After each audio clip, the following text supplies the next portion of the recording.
Dice are a huge part of why we play tabletop games. So much so that they bring in new players all the time. In fact, I would argue that this is the reason I started playing tabletop games 25 years ago. I remember sitting on a couch playing Dungeons and Dragons, and a buddy passed me that clear ChessX dice box, and my first thought was, oh, I didn't know dice could be a shape other than cube. But my second thought was, I need to get these in my favorite color. And a dice goblin was born. Dice are a big part of why we play the game.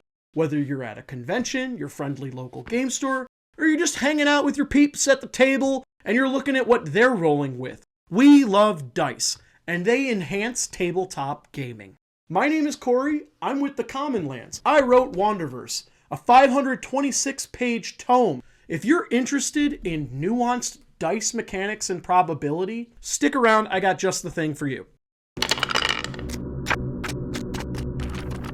Let me put a preface on this video. If you care more about role-playing than role-playing, well, this might not be the video for you. There are plenty of games like Vampires, Blades in the Dark, Fate, or indie games that really let you focus on creating role-playing scenarios. It's less about the dice, and it's more about how you behave or what you do.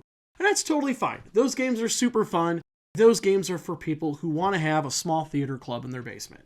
I'll just draw the line in the sand and let you know. And if you feel the way I do, where you want some more strategy and probability, and for your dice to actually mean something in the game, then boy, do I have a video for you. So buckle up, let's crunch the numbers and take a look at it. Alright, let's talk about Dungeons & Dragons 5th edition dice mechanics. I have two big problems. The first one is the advantage system. Now, advantage is when you roll two d20s and you take the greater of the two on the die to help you with whatever it is you're trying to do. In concept, this is great. The idea was very novel in 2014. I remember when I first played, I rolled, I was like, whoa, what a cool idea to roll two d20s. And the novelty has worn off, and I actually sat down and thought, why don't I crunch the numbers on what's actually happening here? And when I did that, it led to number 2, which is the dice mechanics with advantage ruin spellcasting in 5th edition. D&D used to be pretty heavy on the math, and let me tell you, as a math teacher, people don't like math. And I get that. And as I'm about to crunch these numbers, I just have to let you know, I'm not speaking in the black speech of Mordor. Especially if you're someone who's very allergic to math and numbers aren't really your game. So I'll try to keep it simple. I'll try to keep it concise. Let's pretend you have a level 1 character. And your level 1 character starts with a +2 proficiency. Great, no problem. Let's also assume you neither have a bonus or a negative to any of your ability scores for the purposes of this math. You're just using your proficiency. Well, at level 1, when you roll 2d20, you have a 57.75% chance of success, which is essentially a coin flip. And that's great. That's not too bad. I think a lot of people really enjoy that, but you level up very quickly because you only need 900 experience points to get to level 3. At level 5, when your proficiency goes up to +3, and again, we're not adding any modifiers, even though you definitely would have some, and it would make this way more skewed in your favor. You have a 69.75% chance of success, almost 70%. So that means when you have advantage, there is a 70% chance that you are going to succeed. And don't you feel terrible when you don't. And you might be saying, but Corey, I roll the dice all the time, and they always fail me when I have advantage. Like, yeah, sure. I mean, you can hit that 30%, but let's keep this thought exercise going. Because here it comes. This is the reason why people just don't play 5th edition at high level. Once you get to like level 13, when you get that +5, you're looking at 79.75% chance of success. At level 17 with a +6, no modifiers, which is almost impossible, you have an 84% chance of success. Let's assume those modifiers even bump you up to 86, 87% chance of success. Which really begs the question, why am I playing a game where I always succeed? That's not even a game anymore. It's not even fun. When you look at the percentages of what people can do as they scale up in level using the advantage system, it gets way more skewed once you get past level 5, which is a huge problem. Now let's look at the solution. You have Wanderverse, the favorability system, which has a D4, a D6, and a D10 that are gradient. So like if you're slightly unfavored, that would be a minus D4. Slightly favored, that's a plus D4. If you're favored, that's a plus D6. If you're unfavored, that's a minus D6. If you're heavily favored, it's a plus D10. If you're heavily unfavored, it's a minus D10. So let's look at the percentage mechanics for Wanderverse. The average favorability is a D6, which is what a lot of D20 systems used way before 5th edition.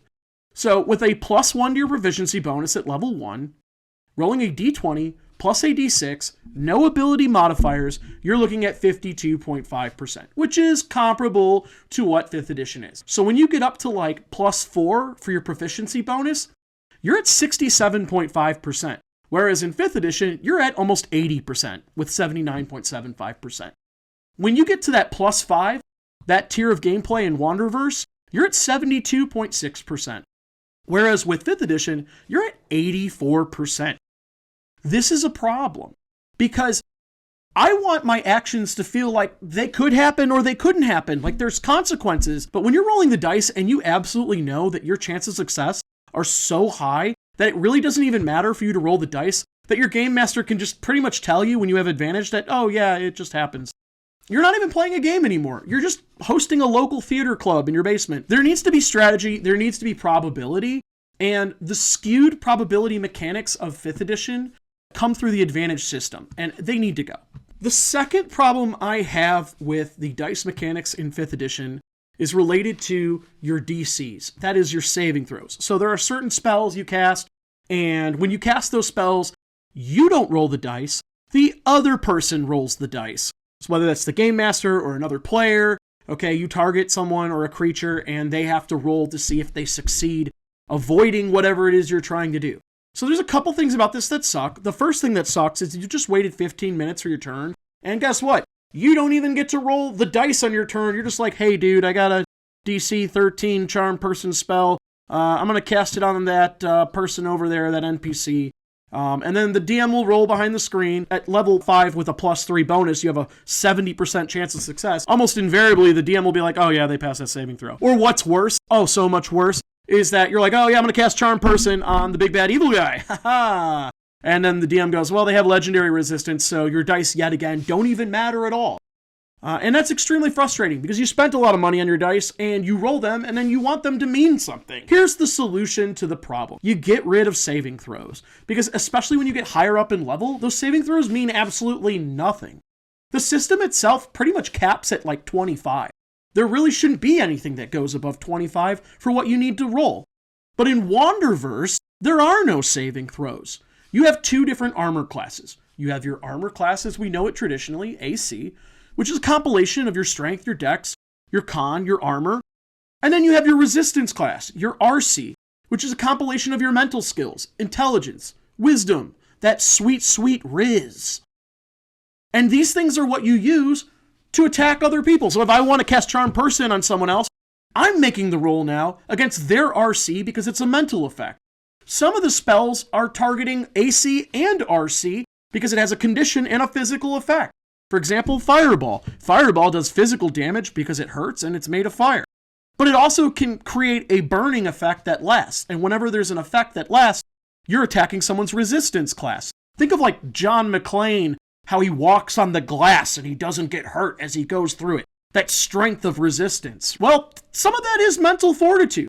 And that plays into Wanderverse's armor and resistance mechanics. And the best thing about it is that when it's your turn, you roll the dice. You are in control on your turn. We hope you join our pre-launch. We're looking forward to seeing you on the campaign trail in March.